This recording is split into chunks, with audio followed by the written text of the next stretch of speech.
I'm Mikayla. It's nice to see you. So when I was in my last year of high school, all of the students met with the teachers to discuss whether we liked the program, didn't like it, what was good, what was bad, and all of a sudden, all the students started talking. So it's hard to tell if the teachers could hear my ideas. And that leads me to today's big idea, which is God always hears us.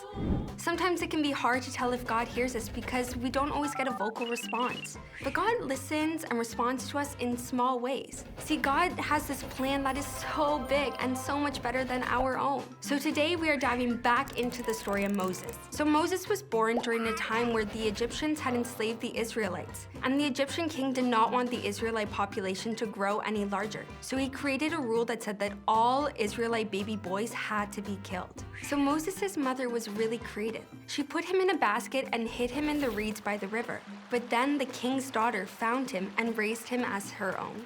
So Moses grew really curious about his people, the Israelites, and eventually he left. But then God spoke to him in a burning bush. And so Moses went back to Egypt to help free his people from slavery. So Moses, along with his brother Aaron, were leading the Israelite people out of Egypt and into the wilderness to the promised land. But the Israelite people kept on complaining. They were so hungry, and they thought that Moses was trying to starve them. But even though they were complaining, God heard them. So Moses and Aaron told the people, "You will see that it was God who's leading you out of Egypt, not us." And so while Aaron was talking, this amazing cloud appeared in the desert. It was the Lord. So let's see what the Lord said to Moses. So we are reading from Exodus. And did you know that Exodus means a large departure of people? Which is basically what the Israelites did. So let's see what he said.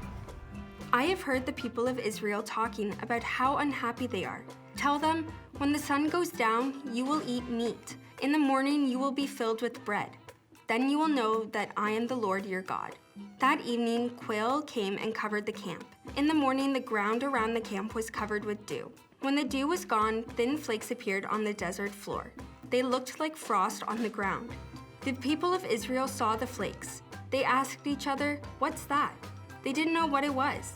Moses said to them, "It's the bread the Lord has given you to eat." God loved his people and wanted to provide for them. So he sent quail, which is like a medium-sized bird, for them to eat in the evening, and this flaky thing called manna for them to eat in the morning, which from the Bible kind of tastes like a wafer and honey. Then the Lord said, "Gather as much food as you need for today, but don't gather any food for the next day." See, God wanted the Israelites to know that he could provide for them, that they needed to put their trust in him. But some people didn't listen, and they collected food for the next day.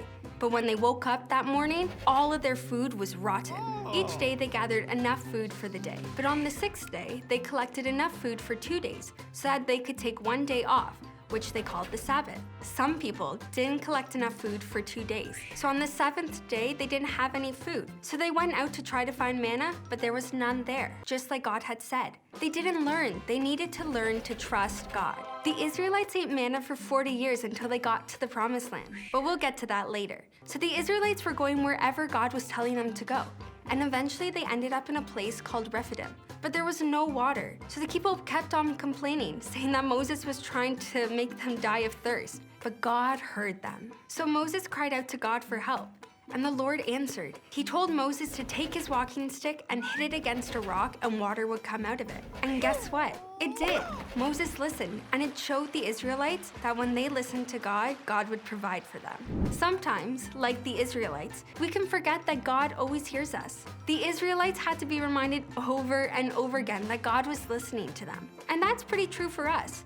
It's so important to remember that God hears us. So whether you're praying for something, thanking God for something, or just talking to him, God hears you. So take time each day to share with God. He hears you. And that's it for today. I'm Mikayla, and I'll see you later.